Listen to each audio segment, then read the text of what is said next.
எங்கள் பாரத தேசம் என்று தோள் கட்டுவோம் என்று பாரதி கம்பீரமாக கர்வமாக மொழிந்ததை நான் இங்கே நினைவு கூறுகிறேன். இது ஒரு ஆபரேஷன் சிந்தூர் என்பது மிக மிக முக்கியமான ஒரு இந்தியாவினுடைய மிலிட்டரி சரித்திரத்தில் முக்கிய அத்தியாயம். பல நாடுகள் யுத்தம்னு வந்துட்டாக்கா கலங்கி போயிடும். ஆனால் இந்தியர்கள் அந்த ஒரு சவாலான சந்தர்ப்பத்தை இந்தியர்கள் சாதுரியமாக பயன்படுத்தி கொண்டார்கள் என்பதுதான் இன்னைக்கு உலக நாடுகள் எல்லாம் பேசிக்கொண்டிருக்கின்றன. அந்த ஆபரேஷன் சிந்தூர் என்கின்ற அந்த தலைப்பிலே நமக்கு கிடைத்த சந்தர்ப்பங்கள், அதை எவ்வாறு பயன்படுத்தி கொண்டோம் என்பதை பற்றிலாம் இந்த காணொலியில் பார்க்கிறோம். இந்த காணொலியை நான் இந்திய இராணுவ வீரர்களுக்காகவும் நம் தேசபக்தர்களுக்காகவும் சமர்ப்பித்ததிலே மிகப்பெரிய சந்தோஷம் பெறுகிறேன். இந்தியர்களுக்கு நல்ல செய்தி வந்து கொண்டே இருந்தது. உலக நாடுகளிலே இந்தியாவானது 4வது இடத்திற்கு சென்று விட்டது. ஜப்பானை ஜிடிபியிலே பின்னுக்கு தள்ளி 4வது இடத்துக்கு போயிடுது. இன்னும் ஒரு சில ஆண்டுகளில் அது 3ஆம் இடத்திற்கு சென்று விடும், ஜெர்மனியை பின்னுக்கு தள்ளி என்று செய்திகள் வந்து கொண்டே இருந்தன. நமக்கெல்லாம் ரொம்ப சந்தோஷமாக இருந்தது. செய்தியை கேள்விப்பட்டு கொண்டிருக்கும் போது நமக்கு ஒரு பேர் இடியாக ஒரு நிகழ்ச்சி நம் காதுகளில் விழுந்தது. அதாவது நம் இந்திய சகோதரர்களில் 26 பேர் ஏப்ரல் 22 அன்று காஷ்மீர் பள்ளத்தாக்கிலே பகல்காம் என்ற இடத்திலே பாகிஸ்தானிய தீவிரவாதிகளால் சுட்டு வீழ்த்தப்பட்டார்கள். மத அடிப்படைவாதிகள். அதனால என்ன மதம் என்பதை விசாரித்து அந்த 26 இந்தியர்களை கொன்று விட்டார்கள். இதற்கு பின்னணியில் இருப்பது பெரிய ராக்கெட் ஃபார்முலாலாம் கிடையாது. எப்படி என்றால், இந்தியா வளரக்கூடாது என்பதை சதி செய்து ஒழிப்பதற்காக சீனா தீட்டிய திட்டம் என்று நமக்கெல்லாம் தெரியும். இந்தியாவினுடைய நம்பர் 1 எனிமி யார் என்று சொன்னால் அது பாகிஸ்தான் அல்ல, சீனா தான் என்று அன்றைக்கே ஜார்ஜ் பெர்னாண்டஸ் அவர்கள் சொல்லியிருக்கிறார்கள். ஆக சீனாவின் தூண்டுதல் பேரில் பாகிஸ்தானிய தீவிரவாதிகள் 5 பேர் இந்தியாவிற்குள் ஊடுருவி நம் சுற்றுலா பயணிகளை சுட்டுக் கொண்டார்கள். இந்தியா கலங்கவில்லை. இந்த ஒரு சவாலான சந்தர்ப்பத்தை நோக்கி எதிர்பார்த்து காத்திருந்தது போல திட்டம் தீட்ட தொடங்கினார்கள். இந்த திட்டமே பார்த்தீங்கன்னாக்கா ஒரு அற்புதமாக இருக்கும். உலக வரலாற்றிலே இதுவரைக்கும் யாரும் பின்பற்றாத ஒரு புதிய போர் ராஜதந்திரத்தை இந்தியா பின்பற்றியது. எல்லா 3 வகையான படைகளையும் அணி திரட்டிவிட்டது. அவர்கள் தாக்குவதற்கு தயாராகிவிட்டார்கள். அந்த திட்டத்திற்கு தலைப்பு என்ன கொடுத்திருக்காங்கன்னு பாருங்க. ஆபரேஷன் சிந்தூர். சிந்தூர் என்று சொன்னால் மங்களமாக பெண்கள் நெற்றியில் அணிகிற குங்குமம். அந்த குங்குமத்திற்கு களங்கம் வந்ததால அந்த திட்டத்திற்கு ஆபரேஷன் சிந்தூர் என்று முதலிலே அற்புதமாக பெயரிடப்பட்டது. அப்படி பெயரிடப்பட்ட இந்த திட்டம் எதிரிகளை குழப்புவதற்காக என்ன பண்ணார்னாக்கா, இந்திய இராணுவம் என்ன சொல்லுனாக்கா, 8ஆம் தேதி மே 8ஆம் தேதி இந்தியா முழுவதும் ஒரு ஒத்திகை நடக்கும். அதில் நீங்கள் எல்லாம் விளக்குகளை அணைத்து விட்டு இருங்கள் அப்படின்னு சொன்னாங்க. இது எதிரியை சற்றே திசை திருப்பிடுச்சு. மே 8ஆம் தேதி தான் இவங்க ஒத்திகையை பார்க்க போகிறாங்க, 9ஆம் தேதியிலிருந்து தாக்குவார்கள் அவங்க எதிர்பார்த்து கொண்டு இருக்கும்போது இந்திய இராணுவம் 7ஆம் தேதி நள்ளிரவு தாக்க தொடங்கியது. தாக்குதல்லாம் அப்படிப்பட்ட தாக்குதல் இல்லைங்க, ஜஸ்ட் மிகப்பெரிய தாக்குதல்கள். இந்தியாவில் இருந்த ஏவுகணைகள், பிரம்மோஸ் கணைகள், ஆகாஷ் எல்லாவற்றையும் இந்தியா பயன்படுத்தியது. ஏப்ரல் 22 நடந்த படுகொலைக்கு சரியாக 16ஆம் நாள், 16ஆம் நாள்லாம் உங்களுக்கெல்லாம் தெரியும், காரியம் பண்ணுறது அன்னைக்கு தாக்கியது பாகிஸ்தான் நிலை குலைஞ்சு போச்சு. இந்த யுத்தம் தொடங்கிய பிறகுதான் நமக்கெல்லாம் ஒரு உண்மை தெரிய வந்தது. அது என்ன உண்மை அப்படின்னு சொன்னோம்னாக்கா, பாகிஸ்தான் மட்டுமல்ல, பாகிஸ்தான், சீனா, அஜர்பைஜான், துருக்கி போன்ற 4 நாடுகள் திரைமறைவிலே இருந்து கொண்டு இந்த வேலையை செஞ்சிருக்கின்றன. துருக்கி மட்டும் பாகிஸ்தானுக்கு ஆயிரக்கணக்கான ட்ரோன்களை தந்திருக்கிறது. இதில் ஒரு விஷயத்தை நம்ம யோசனை பண்ணி பார்க்கணும். இப்போதான் 2 ஆண்டுகளுக்கு முன்பாக துருக்கியிலே மிகப்பெரிய பூகம்பம் வந்தது. அந்த பூகம்பத்தால் பாதிக்கப்பட்டிருந்த துருக்கிக்கு டன் கணக்கிலே உணவுப் பொருட்களையும் மருந்து பொருட்களையும் முதலில் அனுப்பிய நாடு இந்தியா.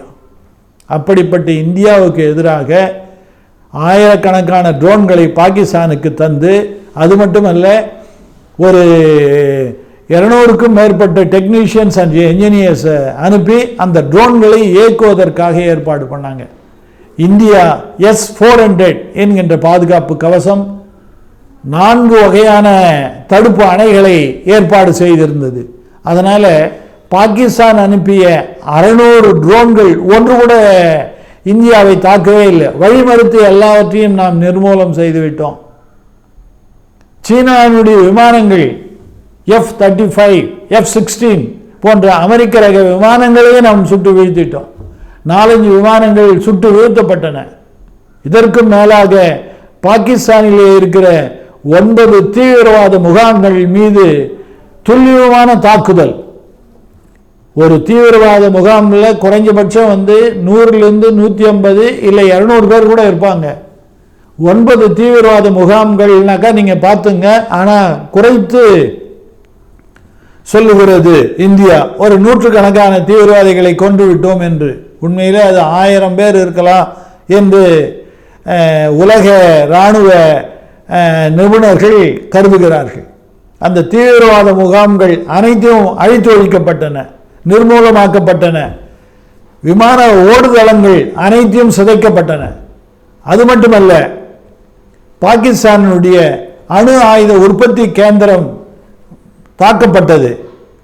பாகிஸ்தானிலிருந்து யாரும் வெளியிலே சென்றுவிட முடியாத அளவிற்கு மிக பயங்கரமான தாக்குதலை இந்தியா மேற்கொண்டது. பாகிஸ்தான் நிலை குலைந்து போனது. இதற்கும் நம்முடைய இராணுவ வீரர்கள் ஒருவர் கூட எல்லையை தாண்டி அங்கே சென்று போர் புரியவில்லை.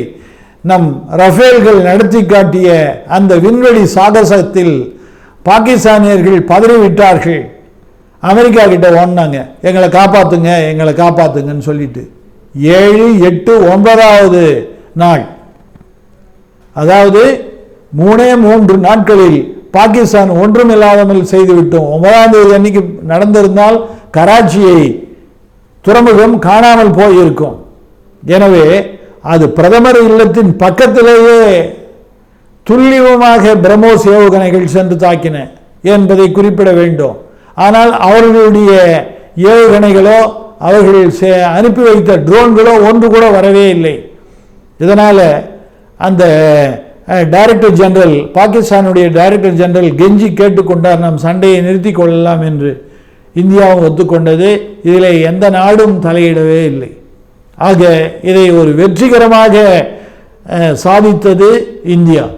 அமெரிக்க நாட்டைச் சேர்ந்த ஒரு இராணுவ நிபுணர் சொன்னார், இது உலக நாடுகளுக்கு, எல்லா இராணுவங்களுக்கும் மிகப்பெரிய கேஸ் ஸ்டடி என்று சொன்னார். இந்தியா மேற்கொண்ட அந்த புதுமையான முயற்சி. இனிவரும் காலங்களிலே ட்ரோன்கள் தான் எல்லாவற்றையும் ஆட்சி செய்யும். இதில் இந்தியாவுக்கு கிடைத்த நன்மைகள் எவை என்று பார்த்தால், சிந்து நதி நீர் ஒப்பந்தத்தை இந்தியா முற்றாக ரத்து செய்துவிட்டது. எனவே பஞ்சாப், ஹரியானா போன்ற வட மாநிலங்கள் மிகுந்த அளவுக்கு நீர்ப்பெருக்கை பெறும், விவசாய நன்மை ஏற்படும். அடுத்தது, இந்தியாவிலே உற்பத்தி செய்யப்பட்ட இந்த பிரம்மோஸ், ஆகாஷ், பிருத்திவி போன்ற அற்புதமான படைகளுக்கு உலக நாடுகளிலே நல்ல வர்த்தகம் ஏற்பட்டு 25 நாடுகளுக்கும் மேலானவை நம்மிடத்திலே ஆயுதங்களுக்காக இப்போது ஆர்டர் கொடுத்திருக்கின்றன. துருக்கியை இந்தியா சும்மா விடுமா? இந்திய பிரதமர் துருக்கியினுடைய பகை நாடான சைப்ரஸுக்கு போனார், கிரீஸுக்கு போனார், அங்கே போய் ஆயுதங்களை கொடுத்தார். துருக்கிக்கு ஒரு செக் வச்சார். அஜர்பைஜானுக்கு எதிரி நாடான ஆர்மேனியாவுக்கு போனார், அங்கே அணு ஆயுதங்களை கொடுத்தாரு. இப்போது அஜர்பைஜான் பயப்படுகிறது. இந்தியாவானது தூதுக்குழுக்களை உலக நாடுகள் அனைத்துக்கும் அனுப்பி 7 வகையான தூதுக்குழுக்களை உலக நாடுகளுக்கு அனுப்பி உலக மக்கள் தெரிந்து கொள்ளும் வண்ணம் பல பல அறிக்கைகளை தந்தார்கள். அதிலே கொலம்பியா போன்ற நாடுகள் இந்தியாவை வெளிப்படையாக ஆதரிப்பதாக சொல்லிவிட்டன. எனவே உள்நாட்டிலே ஆயுத உற்பத்தி அதிகமாயிற்று. 2014 யுத்தம் வந்திருந்தால் நம்மிடத்திலே 10 நாட்களுக்கு மேலாக பிறகு ஆயுதங்கள் எதுவும் இருந்திருக்காது. Arms and ammunitions are exhausted ஆயிட்டிருக்கும். ஆனால் இப்போது நாம் ஆயுதங்களை உற்பத்தி செய்து அதை வெளிநாட்டுக்கு விற்பதிலே முன்னணியில் செல்ல ஆரம்பித்து விட்டோம். இந்தியர்களுடைய அந்த ஆயுதங்கள் எல்லாம் மிக மிக உயர்ந்தவை என்று உலக நாடுகள் தெரிந்து கொண்டு விட்டன. அது மட்டுமல்ல, இந்த நிகழ்ச்சியிலே பெண்களுக்காக கொடுமைகள் இழைக்கப்பட்டன என்பதை பதிலடி தருவதற்காக 2 பெண் அதிகாரிகளை, women officers, Vyomika commander Vyomika Singh and colonel Qureshi என்கின்ற இந்த 2 பெண்களும் பதில் சொன்னார்கள். கடைசியாக 9ஆம் தேதி அன்று இராணுவ தளபதிகள் ஒரு பேட்டி கொடுத்தாங்க. அந்த பேட்டி கொடுக்கும்போது ஒரு நிருபர் கேட்டார், நூர்கானிலே பாகிஸ்தானுடைய அணு ஆயுத உற்பத்தி இடத்தை நீங்கள் தாக்கி விட்டீர்களாமே என்று கேட்டதற்கு அவர் சொன்னார், ஓஹோ, அங்கே தான் அணு ஆயுத மையம் இருக்கிறதா, எங்களுக்கு தெரியாதே என்று கிண்டல் அடித்துவிட்டு சிரித்து கொண்டே சென்று விட்டார். அத்தனை அற்புதமாக இந்த செயலை இந்திய இராணுவமானது நடத்தி இருந்தது. இந்த ஆபரேஷன் சிந்தூர் பிரதமர் அவர்கள் தெரிவித்தது போல இந்த ஆபரேஷன் சிந்தூர் இன்னும் முடிவடையவில்லை. ஏனென்று சொன்னால் பாகிஸ்தானை நம்ப முடியாது. இப்போது அவர்கள் தீவிரவாத முகாம்களை அங்கங்கே புதுப்பிக்க தொடங்கிவிட்டார்கள். எனவே நாம் உஷாராக இருப்பதுதான் நல்லது. இதில் கரெக்டாக 100வது நாள் 100 நாட்களுக்குள் அந்த தீவிரவாதிகள் அனைவரும் அழித்து ஒழிக்கப்பட்டனர். பாராளுமன்றம் தொடங்கி 2வது நாள் அன்று பாதுகாப்பு அமைச்சர், அதற்கு மூளையாக செயல்பட்ட மூசா போன்றவர்களை எல்லாம் நாம் அழித்து ஒழித்து விட்டோம் என்கின்ற ஒரு அற்புதமான செய்தியை பாராளுமன்றத்திலே பகிர்ந்து கொண்டார். ஆனால் இதை நம்பாத சில எதிர்க்கட்சி தலைவர்கள், அவர்கள் வந்தவர்கள் பாகிஸ்தானியர்கள் என்பதற்கு என்ன ஆதாரம் என்று கேட்டார்கள். அவர்கள் பாகிஸ்தானியர்கள் அல்ல என்று சொன்னால் காஷ்மீர்களா? ஏனென்று சொன்னால் பாகிஸ்தான் ஆக்குபைடு காஷ்மீர் என்கின்ற அந்த பகுதியில் இருக்கிற மக்கள் நாங்கள் இந்தியாவோடு சென்று சேர்ந்து விடுகிறோம் என்று ஏற்கனவே கோஷங்களை முழக்க தொடங்கிவிட்டார்கள். அது காரணம் என்ன? இந்திய காஷ்மீரிகள் சந்தோஷமாக இருப்பதால். இந்திய காஷ்மீரிகள் தங்களுக்கு சுற்றுலா பயணிகள் வந்தால் வருமானம் பெருகும். அப்படி இருக்கும்போது அவர்கள் எப்படி அவர்களை கொல்லுவார்கள்? எனவே இந்த ஒரு சவால் நிறைந்த சந்தர்ப்பத்திலே இந்தியா அற்புதமாக பயன்படுத்தி கொண்டது. சிந்து நதிநீர் ஒப்பந்தம், உலக நாடுகள் முழுவதும் இந்தியாவின் மீது நல்லெண்ணம், நல்மதிப்பு, ஆயுத உற்பத்தி, உள்நாட்டு ஆயுத உற்பத்தி, நம் நாட்டிலிருந்து ஆயுதங்கள் பிற நாடுகளுக்கு ஏற்றுமதி செய்வது, அதே நேரத்தில் சைனாவினுடைய விமானங்கள், ஏவுகணைகள் அத்தனை திறமையானவை அல்ல என்பதை உலகத்திற்கு மௌனமாக பாடம் நடத்தப்பட்டது.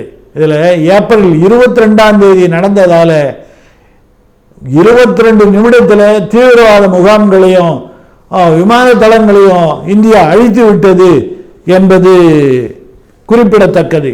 ஆக ஒரு தேசத்திற்கு ஒரு சவால் வரும்போது அதை சந்தர்ப்பமாக மாற்றக்கூடியவர்கள் இந்தியர்கள், மிக மிக வல்லவர்கள் என்பது மிக அற்புதமாக இந்த நிகழ்ச்சியிலே தெரிகிறது.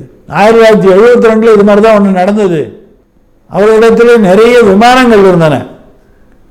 எல்லாரையும் பாகிஸ்தானியர்கள் புது புது விமானிகளை தேர்ந்தெடுத்து விமானத்தில் ஏற்றி எப்படி விமானத்தை எடுக்க வேண்டும் என்றதை சொல்லி அனுப்புனாங்க.